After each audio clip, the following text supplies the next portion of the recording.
Assalamu alaikum rahmatullahi wa barakatuh. Hope you're doing well. So, as you know, there is a lot of tension going on in the United States due to is not real and Iran going at it. It's a very large topic and there's many angles you can approach it from. Now, one thing in particular I wanted to discuss was that a lot of Americans who just see the hijab and foam at the mouth don't know the difference in Aqidah between the Shias and Sunnis and all the other sects of Islam, right? And I think it would be a good reminder for all of us to encourage women to keep wearing the hijab, because some women might be afraid to go to the doctor with the hijab on, to be seen as a Muslim in a time where anti-Islamic hysteria is going crazy. For example, Ted Cruz, I'm almost done with the interview. I have about 20 minutes left between Tucker Carlson and Ted Cruz. The whole conversation has to do with regime change war in Iran. And I noticed the narrative is shifting from Iran can't have nuclear weapons to Iran is a threat to America to, well, Iran tried to take out Trump and wants to take out Trump. The goalposts keep shifting.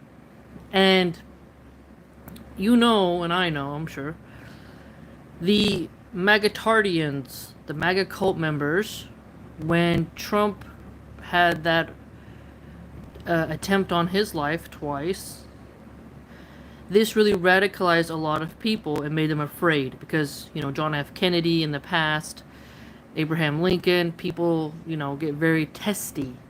And Satan Yahoo of Is Not Real keeps trying to frame Iran as the next boogeyman. And the thing that is unnerving is how this will cause problems for everyday Muslims in America. Okay? And we know that a lot of women struggle with wearing the hijab. They don't want to cover their hair. They want to entertain the male gaze. They lie and say the hijab isn't mandatory, that it isn't compulsory, that it isn't obligated. And they'll use this excuse to say, hey, well, it's unsafe to wear the hijab, so don't wear it. And you might have someone who's afraid to wear it. Assalamu alaikum, mahfuzur. They might be afraid to wear it to work or whatever because of the hysteria going on. It's going Gura says, I think Iran deletes more Muslims than Israel do. I've heard a lot of statistics. I'm not an expert on Iranian history. But my angle of this stream is to just point out how if you have daughters who wear the hijab, if you have sons who identify as Muslims publicly in school, give them a good pep talk, because it's going to be a little bit unnerving if things don't cool down. And you have to realize what Trump has done to America is he's caused so much chaos. He has made ICE raids on Latinos all over the states, okay, especially in California. This has caused Latinos to be fearful, people not to show up to job sites. Families are terrified. ICE has raided schools while kids are graduating, raided work sites. It's pretty dark, okay? And MAGA has laughed and cheered, okay? You have Chinese students who saying when Marco Rubio made that post that they're going to revoke student visas. These students are innocent. They didn't do anything wrong at all. And MAGA's like, get them all out. You have people from India wanting to immigrate, work with the H-1B visa programs to work in tech. They're being targeted, okay? And then now, when you have the anti-Russian hysteria because of Ukraine, and then on top of it, the Iranian conflict with Is Not Real, adding to the Palestinian issue as well, and how college students were targeted and threatened with deportation, If they protest is not real's war crimes. Okay, so you have students being targeted heavily. All right, and then now when people see a woman wearing a hijab, and now you have the Iranian conflict and the Palestinian conflict, now you have a lot of stigma upon Muslim women in particular, because a man can wear a beard and, people can maybe think, hey, he's a Muslim and whatnot. But the thing is, there's a debate, right? Just someone having a beard and having brown skin doesn't mean they're Muslim, even though they may look like they're from Morocco or Algeria or some other country. But when you see a woman in the Islamic dress code, you clearly know she's an adherent to the faith. And if you recall, I talked about my experience with whenever I'm not with my husband, there's always someone, a male, who will always say something anti-Islamic, even when I'm with my children. And I think it's really important that if you're going to doctor visits, dental appointments, even to go to get your taxes done, whatever it is you're going to do as a woman, I really think you should take your husband with you. You should take a male guardian. This isn't to cause paranoia or hysteria. It's just common sense. Now, we should always travel with a male chaperone because having a great bodyguard is a bonus. Having physical protection is awesome. But as the hysteria against Muslims rise and the is not reallys try to really amp up their anti-Islamic rhetoric because of Palestine and Iran, I think it's important for Muslim women to have protection. Right? Assalamu alaikum Ishfaq. Assalamu alaikum Zaid. As Zaid says, even with Iran's many problems, I do respect their bravery to stand up to is not real. It's going Guerra says, not only in the West, we have the same problem in Muslim country. For real? But in Muslim countries, they don't target women for wearing the hijab. Explain what you mean, fam. And so, just be reminded that you should still be brave. Don't allow people to make you feel ashamed of your faith. And still keep studying. And for the brothers out there who are giving dawah, have a camera ready. If somebody's acting strange and they're coming up to your booth, start filming. Like, have a secret camera. Because sometimes if you pull out your phone and you start recording people, they get more weird, right? But if you have you just put your phone at an angle, record them, make sure they're not up to any shenanigans. You can always have a legal defense with your camera. And so, try to film interactions, alright? Protect yourself. Because you see the MAGA movement is targeting Latinos, the Chinese, people from India, targeting Iranians, and then in general targeting Muslims, okay? It's a white supremacist movement, even though they have some token influencers who grift and get to be paid a lot of money to push the MAGA philosophy.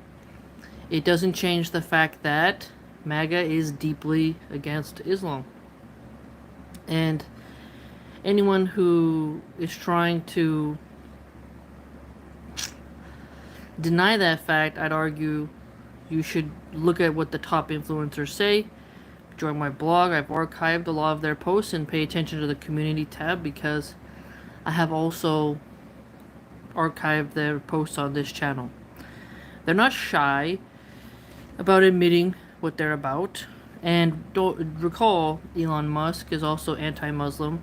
You have the PBD podcast, all anti-Muslim there. You have that weirdo Tommy Robinson. He has a little bit of a following. He's also anti-Muslim. The groups. Oh, MRX says, I've heard your talk with Omar Baloch. Oh, that's awesome. Yeah, I hope he's back on YouTube. Because when he got banned from YouTube over talking about Russia, the 2 episodes I did with him got deleted. And I believe he's on Odyssey, but I don't have the Odyssey app. Hope the brother's doing good. Saeed Abu Yusuf says, oh yes, you forgot Jordan Peterson. Yes, I was going to say that. Thank you for reminding me. And if you think about the entire Daily Wire program, you know, network, they're against us too. And I don't see a lot of Muslim Dawah people coming together and creating like collaborations, and it seems like we're all very balkanized. You know, I'm really quite surprised. I was hoping that we would have a more united front, do more collabs, support each other more. But it's almost like it's every Muslim influencer. I don't know a better word to use. I know some people think that word influencer is cringe, but I mean, content creator. I thought that there would be more collaborations and a more unified focus, but it just seems that everyone wants to call each other deviants and takfir each other, and they don't want to find any common ground, and the other influencers are running scams, financial money grabs, and it's just quite confusing. And so I don't really get it. Orb says, I think the Dawa people are just fraud. Some of them, I think so, you're right. Because for me, I'm like, you know, I think we should be creating lots of content around motivating the Muslims to stay strong who are in countries that are becoming increasingly unfriendly to Muslims, right? Orb says money grifts, fake charities, they're being picked up left and right for the things they're doing. Gaza money, where did it go? Yeah, Bro Haji has done a great... I don't agree with everything Bro Haji says, which is impossible. No one can agree all the time, but I do respect him for calling out grifters, scammers, and charities who seem to be funneling money, siphoning off money into places where it doesn't belong. So I have mad respect for him, and I appreciate that. Dr. Sarah World, assalamu alaikum. And so, hopefully, this stream that I'm doing now can get you to feel unified. And, you know, there's Muslims in America who, they don't have any Muslims around them. I don't have any Muslims really around me. I'm the only Muslim in my family. And that can get kind of lonely, but I have my children and my husband, mashallah tabarakallah. And I have the online community, those who comment on the channel and whatnot, which is, the, you know, better than nothing. And so I just want people to know that it can feel a bit nervous if you're going out there and you're vulnerable and you kind of feel like someone could target you. There are, how do I put it? I once took a little mini course at a community college that allowed me to carry pepper spray. Now you can carry pepper spray without that, but they gave you a little laminated card where you could carry pepper spray on campus. And self-defense laws are really important to study, and I think it's important for women to talk to their husbands and have strategies of what to know about self-defense, right? The laws in your county, stand your ground, all that, right? And because I've asked my local sheriff, you know, what can I do if somebody is approaching me? What's the legal parameters for me? And so it's important for you to do that as well. Orb says, why do the Dawah people only use the Quran as a front of pulling people in Islam and then no relation with the Quran at all? I don't hear any talks or lectures about the Quran. I wonder, you'd have to kind of give more specific examples. You're talking like TikTok chicks and Instagram ladies, or like memers, right? I wonder. You'd have to kind of go on a specific basis, because I think I've seen a lot of Dawah people talk about the Quran, but you got to talk about a broad range of topics, because everyone's getting affected by many topics, you know what I mean? Assalamu alaikum Ibn Athim, Allah protect you and your family, sister. Yours as well, fam. Orb says, no, I'm talking about the Quran, it's not discussed. It's all hadith and books of people. Oh, it sounds like you're taking a jab at me. I like talking about hadiths because they are intriguing and vast sea of knowledge. I've read the 4 different translations of the Quran, and I have lots of Quran videos on my channel, and I post all kinds of content. I don't just talk about the Quran only. Sayyid Abu Yusuf says, it's hard to imagine as a European the situation for a lot of American Muslims. May Allah make it easy. I've done tafsir videos, you know, a lot of, you don't want to get burnt out, Orb says, do you know Arabic? I have seen all the translations as not valid and don't make sense. No, don't know Arabic. Can't afford lessons, and I'm not going to take advantage of someone and make them teach me for free, Orb says, seems like some kind of narrative being forced on us. Well, if you were to make no English translations of any Arabic text, you probably have a lot less Muslims in the world. Because learning Arabic is difficult. Going from Roman script to squiggly lines, that's quite hard. Very difficult. Learning Spanish is easy. Italian, easy. French, so-so. But learning Arabic ain't no game. That's hard. Even I had Duolingo app on my phone. It's hard. It's a whole way of... It's just totally different. And just pronouncing some words is hard. And I don't have anyone to speak Arabic to in my life. So I'd only be using it like to study Islam and then online. So that makes it even harder, because if you want to learn a language, it benefits you to be talking it every day, to be using it every day. That's why Spanish is very easy for me, because there's tons of Latinos everywhere and it comes in handy. When my children are older and I have more money to spare, inshallah I can sign up for that. But there's no Arabic classes in any community college, and so what are you gonna do? If there was some classes that offered that language, I think a lot more people would learn. But if you're not learning from an actual instructor, the Arabic, it's hard. If you're just watching YouTube videos, it's really difficult to pick up on the language. And, you need kind of one-on-one with such a difficult language. Just like if you were to learn Chinese, Japanese, Korean, then you would because they're such difficult languages, you would definitely need to have someone to help you, Whereas Spanish, Italian, you can learn it on your own, because the letters are the same. It's like phonetic, so you can sound words out, But again, inflation is high. Rent takes a priority over Arabic. Food takes a priority. Diapers, baby wipes, there's other priorities that take precedence over learning Arabic. Having time to learn another language is also a privilege. Don't forget that. Don't think that, it's as easy for everyone else.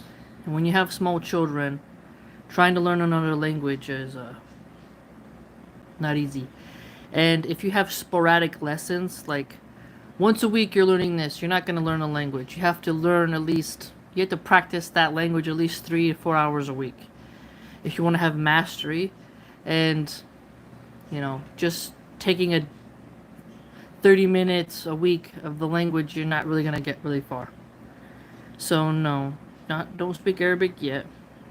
But I still appreciate all the people who take time to translate Arabic text, because something is better than nothing. And if you look at Muslims across the world outside of Arabic speaking nations, that's quite a lot of people who don't speak it. So maybe masjids and mosques could offer some tutoring for those who do speak it, just like how Muslims who speak Arabic as their first language, they gotta learn English when they want to get a job in a Western country. They gotta take ESL classes, and there's a lot of free ESL classes, whereas there's no free Arabic classes in a community college or a university. So it's a big difference, right? So yeah. Anyways, the point is that, for example, the Tucker Carlson interview and Ted Cruz. You can see Ted Cruz pushing an agenda about Iran, really trying to get Americans on the side of regime change war. If you recall, Tulsi Gabbard, before she became anti-Muslim, she was saying how we should not have any more regime change wars. And you see this split happening in the MAGA movement, and I've showed you some of it. The Candace Owenses, the Hodge twins. You see people in Tucker Carlson, you're like, hey, we should really be mindful of what we're going to fund. And others have pointed out how can America afford to really get involved in another war? Remember, Fox News is a network that really brainwashes people, really gets them into a hysteria. I think that Fox News should be banned. CNN, MSNBC, those are sloppy networks as well, from the liberal angle. But Fox News has a sinister neo-hawk warmongering agenda, you know? And it induces a lot of brain rot in the older Republican boomer and silent generation area, and their demographics are 60 years and older. All right, younger people are not really watching too much Fox News. There's better options out there that are more truthful. Sometimes I thought about doing a series where it's just fact-checking Fox News. And my grandpa is somebody, my step-grandpa that is someone who has been deeply brainwashed by Fox News. And if you look at Fox News, they are really pushing anti-immigrant, anti-Muslim, warmongering propaganda. And so I try to explain to a lot of Muslims out there that you have to be consistent. And even if you only get 5 views, 4 views, whatever, you just keep on explaining good things about Islam, benefits of Islam, defending the Palestinians, and loving the hijab, and all that good stuff, right? And so you have to keep up that effort to reach people who may not have the ability to reach you. And it's like a propaganda war, essentially. And so, as the people of Iran engage in a tit-for-tat with is not real, we're going to see the Western media outlets kind of be split in how they cover that war footage and stuff. And so, just remember how when Ukraine and Russia, when they first started going at it, all Russians were banned from Etsy. There were some account dysfunctions on Instagram for Russian accounts. The Russian people were heavily targeted. Okay? Even though they're white and Christian. The thing is that if Iranians get targeted to the same degree as the Russians did, this could lead to a lot of anti-Muslim biases in social media. Okay? Now, I'm sure all of you are pretty used to having someone say a cliche comment to you. Alright? But the point is that not only do we all have thicker skin, remain patient, and be steadfast, because if you think about American Muslims, they've dealt with Iraq, Afghanistan, the Palestinians being targeted. There's been just so... the Desert Storm War, the Arab Spring. There's been just so much disturbances in the Middle East that have made Americans who are not Muslims have very hard hearts against Islam in general. And then when you have entire networks dedicated to demonizing Islam, and you see the algorithms favor anti-Islam accounts, and Elon Musk, who owns X, really just being open about how he despises Islam, you can see how this creates a sort of echo chamber, a perfect storm of malicious gazes towards the Islamic community. And so I want you all to be safe and don't let your guard down. I'm not being like, put your head on a swivel, the sky is falling. No, no, no. I'm just saying that it's not the first time that Americans who happen to be Muslim have faced a tremendous sort of pressure. Okay? And as parents, I think it's important not to forget how much our children will suffer. Because if there isn't too many Muslims in their school, they can feel isolated. Okay? And I think it's important to reconnect with your kids, hold the line, and don't kowtow to the bullying, to the pressure, and all that jazz.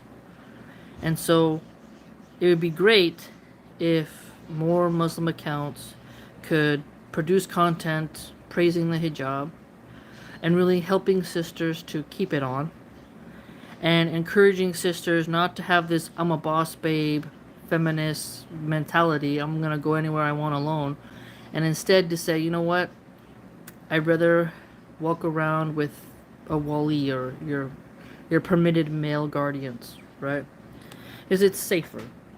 Now, in some areas are more friendly towards Muslims than others, but in some places, these magatardians, they're not shy about expressing their dislike of somebody and their stare, trying to make you uncomfortable. They don't welcome you at their business. Try to seek out businesses of other Muslims. I would also argue, just be careful where you eat and spend your money wisely.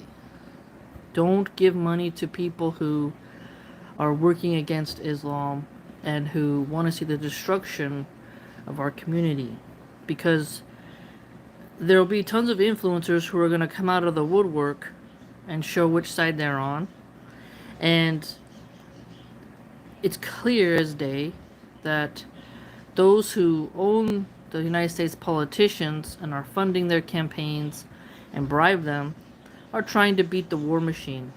And this means the economy is going to get more tight. Trump hasn't made the economy better at all. He hasn't reduced inflation. Food still costs a lot. Gas is not that great of a price. Housing, healthcare, college, it's all still expensive.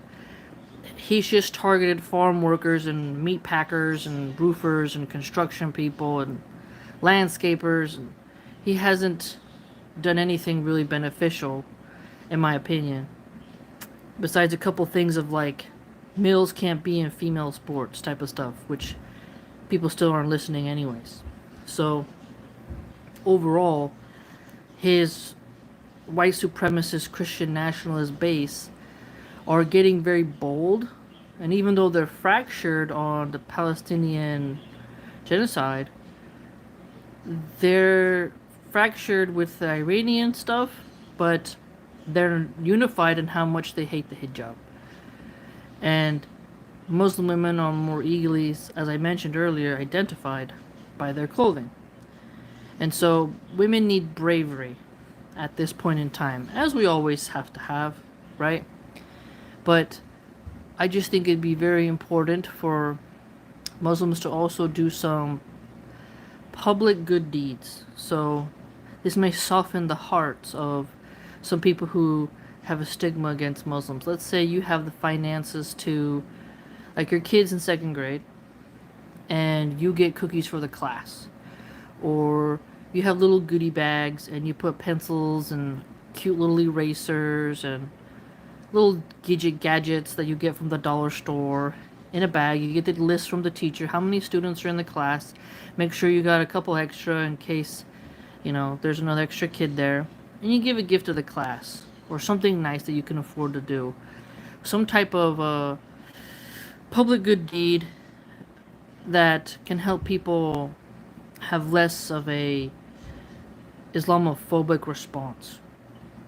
And even creating an account on X or Instagram talking about Islam in a positive way, even if you don't post too much, I think that's better than nothing, and that can go a long way.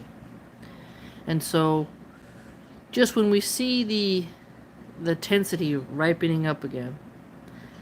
We have to also know as American Muslims that you need to budget, you need to watch your wallet, you need to make sure that you're able to survive, because another war with a country as big as Iran is that's gonna cost a lot. And America is bankrupt, running on fumes, and our politicians are not very caring about our trials. And I would also encourage you as women to get more into natural medicine, herbal medicine, trying your best to have, more fruit and vegetables, quality meat, take care of your health, because, you don't know where some of these doctors' biases are. And I've had a lot of bad experiences with some medical professionals, and you gotta wonder, why is it, some of them are clearly not a fan of Muslims, and some of them may not explicitly say it, but they imply it. It's implicit, not illicit. So just be wise is my point. Keep an eye out for each other. Keep an eye out on your health. I think it's a dark season ahead. America's kind of always had, something with Iran. But if you listen to the rhetoric further, like on Piers Morgan and stuff like that, they also say like, oh, these Muslims, they don't obviously say all the time the Shia mullahs or whatever. They just group all Muslims together. And I think it's really important about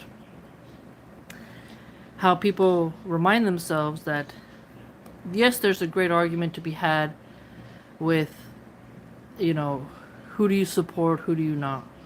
And I leave that to Asim Al-Hakim and all the different people who are talking about that, Brother Jake Bragatella, Daniel Hakikachu. I leave that conversation to them because that's their wheelhouse, not mine. I'm not an Akita master in order to get into the weeds of it all. But what I do hope people focus on is taking care of your family, your health, your finances, your safety, your community, and still feeling proud to be a Muslim, even though you may see online some troubling things. And to do what you can to show Islam in a positive light. And I think that's very beneficial for people to do.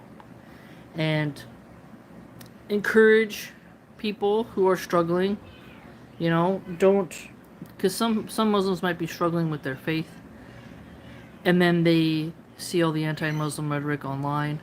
They need a little bit of a boost, a little bit of a reminder that everything's going to be okay, and you got this, and keep pressing on, even though things can kind of feel weird and uncomfortable. So keep at it, and don't lose hope. So if you can help someone strengthen their iman, or do some type of good deed for another Muslim, that's important. Okay? So keep up the dawah efforts for those who are doing booths. Sisters should, avoid traveling alone as much as possible. Even if you live in a safe area, there's always somebody. And, other religions, you can't really tell those people are from that religion, And when most people see a cross, they don't automatically assume that person's a real Christian, because gangsters wear crosses, mafia guys have a Virgin Mary tattoo, cartel bros, they got Jesus tattoos. The Christian iconography doesn't necessarily mean that's a good person or a real Christian. They don't protect their symbols. Whereas with us Muslims, when we see a woman in a hijab or a brother with a thobe and a beard, or he's praying, we assume like that's good Muslim right there. They're more orthodox, they're more legit, right? They're more serious. And so it's important for us to understand that as we are made targets, we have to have our wits about us, and we have to be steadfast.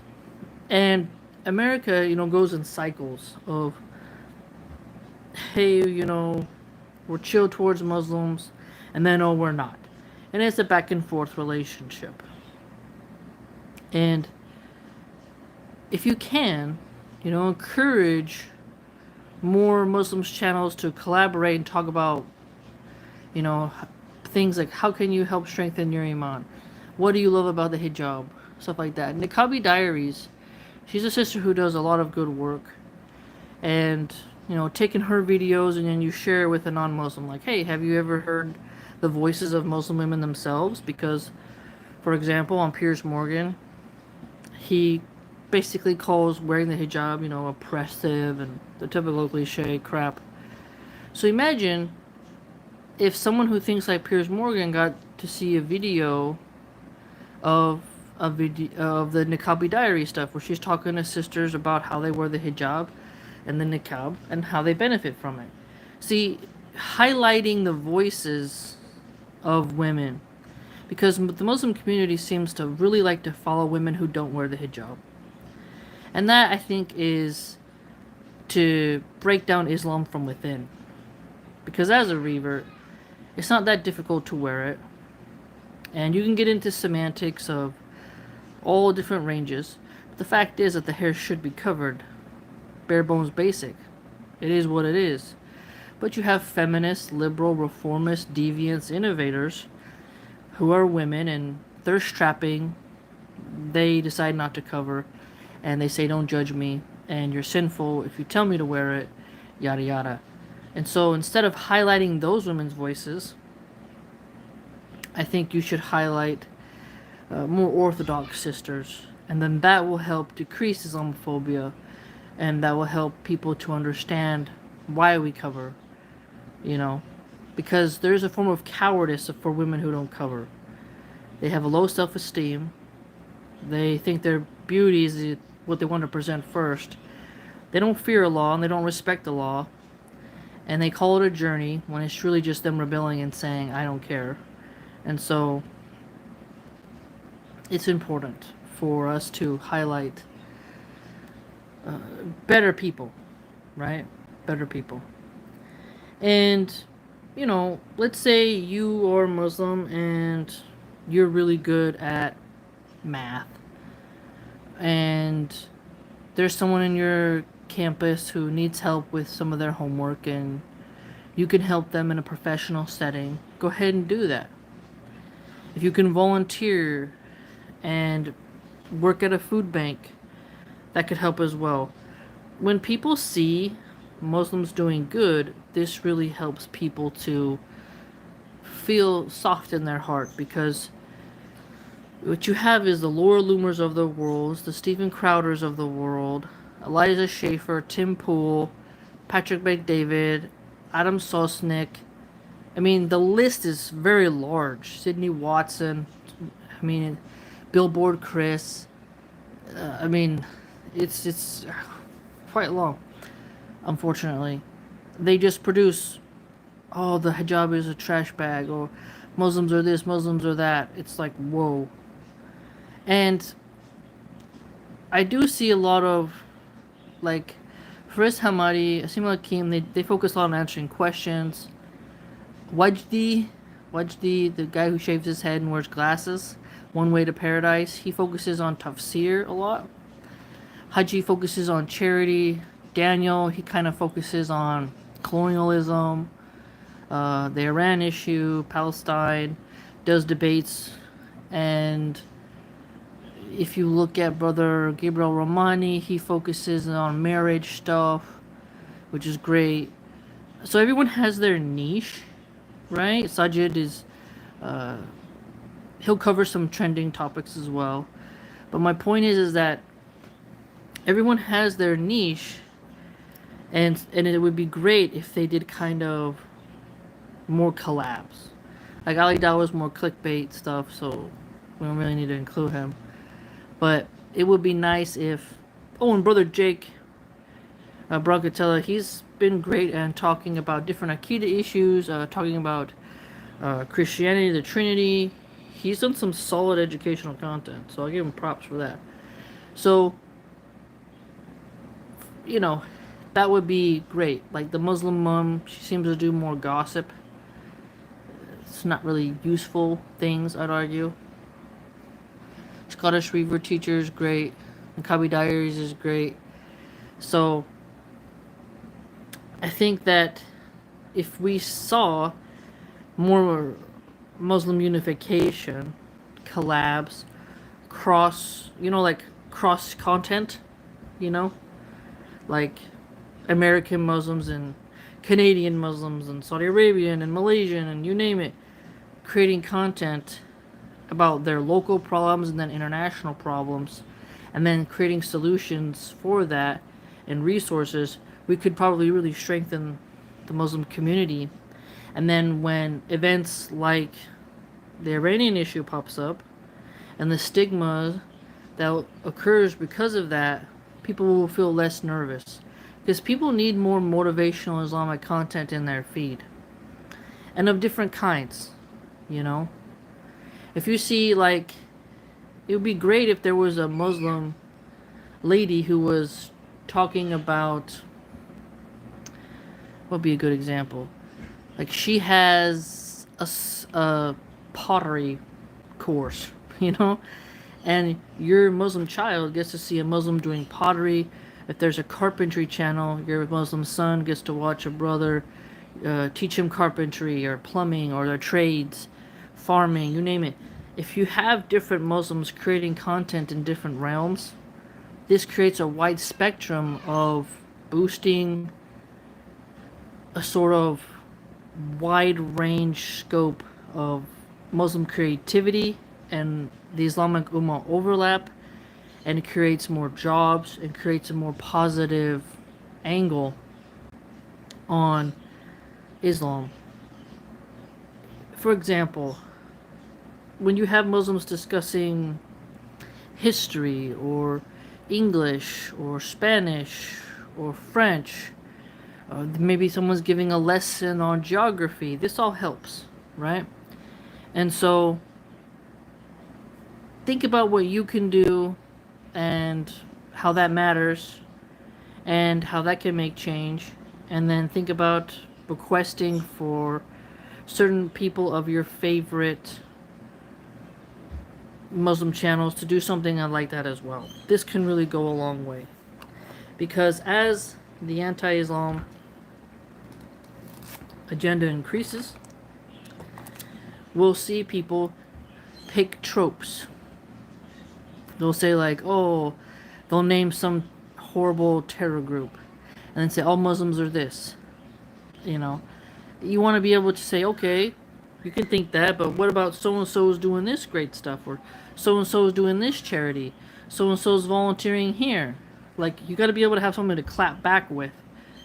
And if Muslims aren't creating that kind of content, then it makes it a little bit hard, because we do live in a digital realm, you know.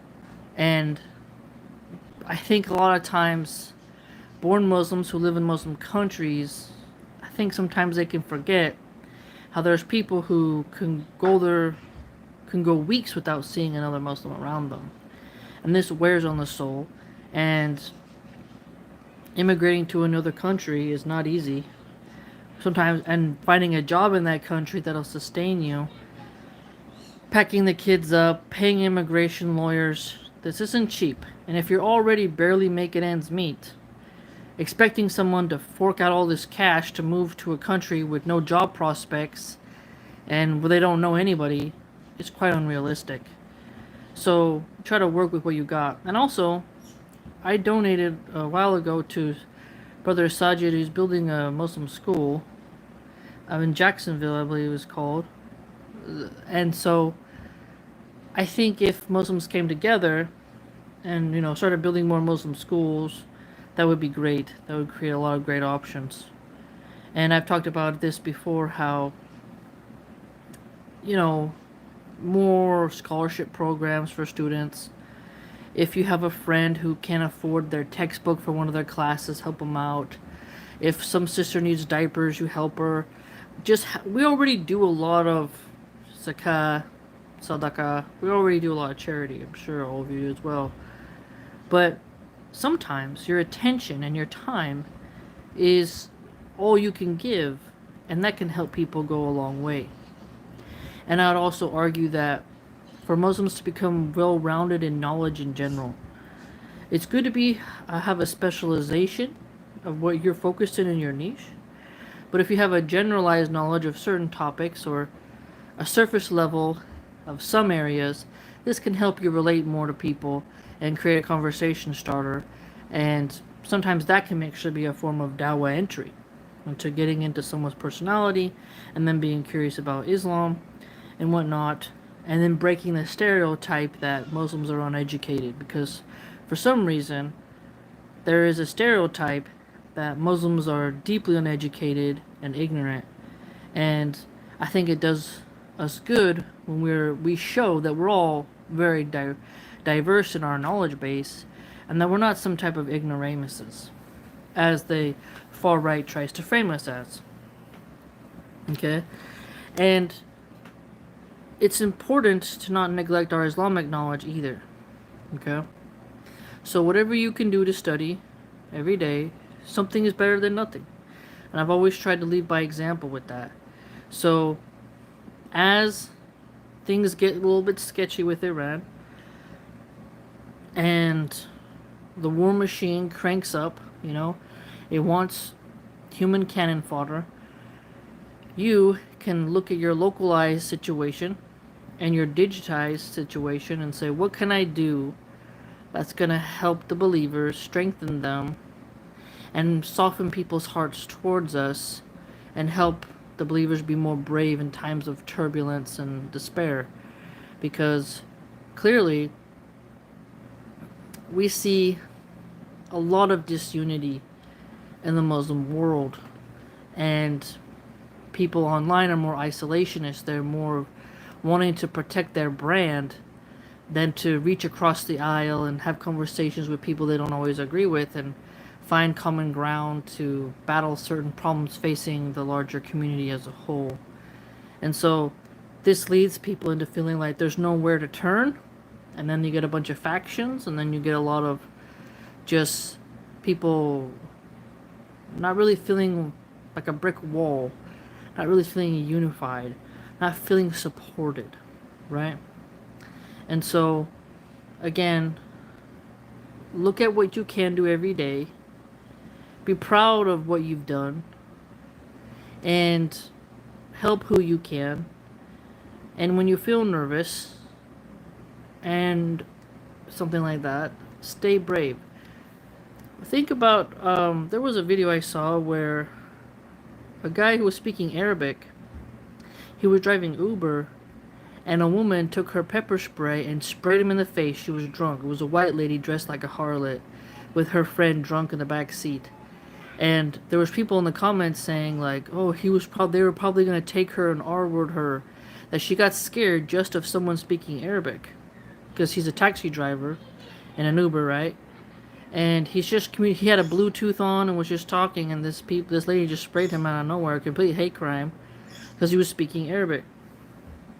And that video was very disturbing. So you see people glorifying attacks on Muslims. And a while ago I shared on my blog a post where Tulsi Gabbard pretty much said that Islamophobia type of attacks are not important, they're not really frequent, not as important as Jays being attacked. And I was really disgusted by that post, and I no longer am a fan of her after she came out to be a rabid anti-Muslim person. And it just goes to show that no one's going to feel sorry for us when something happens to us. We have to look out for each other. So if your kid has to walk home from school, try to have them go into groups or get them a bicycle so they can come home faster. Talk to your kids about safety protocols, stranger danger. Just have a great conversation. And also remember, for brothers, watch out for honeypots. Okay? There's a lot of different strategies to take people down. And brothers got to watch out for, uncovered women who are going to try to take them down and get them trapped into some scandal. You got to watch out. So be smart. And when it comes to work, try to help believers find a job. Try to help each other to do something good. You know, so-and-so needs a job, well, can you hook them up? And if we had more Muslim places of business, we would see people more able to do their prayers. Like, there's so many things we can do to help strengthen Western Muslims' foothold. And I mean, just the amount of people who want to ban the hijab should motivate so many of us to create positive content around it. Because when people see the Iranians, they see that black clothing, and then they think like, oh, they hate it. Like, they viscerally hate it. You know? And if we don't create content to counteract that, then we're not really doing our due diligence. And I know there's some people who will say just like, oh, leave it up to Allah, leave it up to Allah. They don't want to do anything at all. It's like, okay, you still got to water your plants to get the tomatoes. You still have to pick the apples off the tree. Allah doesn't just magically put them on your plate in your fruit basket. You still got to earn your daily bread. You know, you got to put the bread in the oven and bake it. You got to knead the dough. You know, like, people sometimes get really lazy and they don't realize they're becoming very passive and nonchalant and uncaring, and that this causes an erosion and a sloth-like energy that doesn't really benefit people. And so, if you know a sister who's given birth in the hospital, go visit her. Let that staff know she's loved, she's protected, she's cared about. There have been true crime stories that I've shared in the past that you can look up yourself. Type in the keywords, you know, nurses harming babies. You don't know if someone's like, I hate Muslims, so I'm going to take my anger out on the baby. People are sick like that. You know, check out where your kids go to daycare. Make more sacrifices to have your kids with you. Investigate what the teachers are telling your kids in school. There's all kinds of stuff. And just don't lose hope and don't get filled with doubts because you feel overwhelmed at the negativity against Islam. Because it comes in waves. And remember what the MAGA movement is doing now. Don't just let it go to history. Remember what they're trying to do, and that if America gets severely involved, ignoramuses, boomers, obese, MAGA hat wearing weirdos, they're going to see a little Muslim family going to the farmer's market and try to harass Tommy Robinson types. Be united, be together, okay? And really solidify support for each other. Be available as well for people to talk to. Be available if someone's having doubts or someone's feeling nervous or someone wants you to walk them to the grocery store so they don't feel scared. Help them out. You know, a granny, she needs some help. Give her some help. The more us Muslims help each other and come together as a community, the less isolated believers will feel under anti-Islamic rhetoric campaigns that are going on, such as now with Iran and Palestine. Because Muslims, we don't own the airwaves. We have way less influence in America than the Jays and the Zios. Okay? So we have to help each other solidify our hearts and help each other not feel scared or nervous, and to protect one each other like a shield, you know? So hopefully this stream benefits you, maybe motivates you, gives you a mini pep talk. But you know, since 2001, you know, it's going on 25 years now, 26 years, America has just had a massive hard-on for trying to attack Muslims.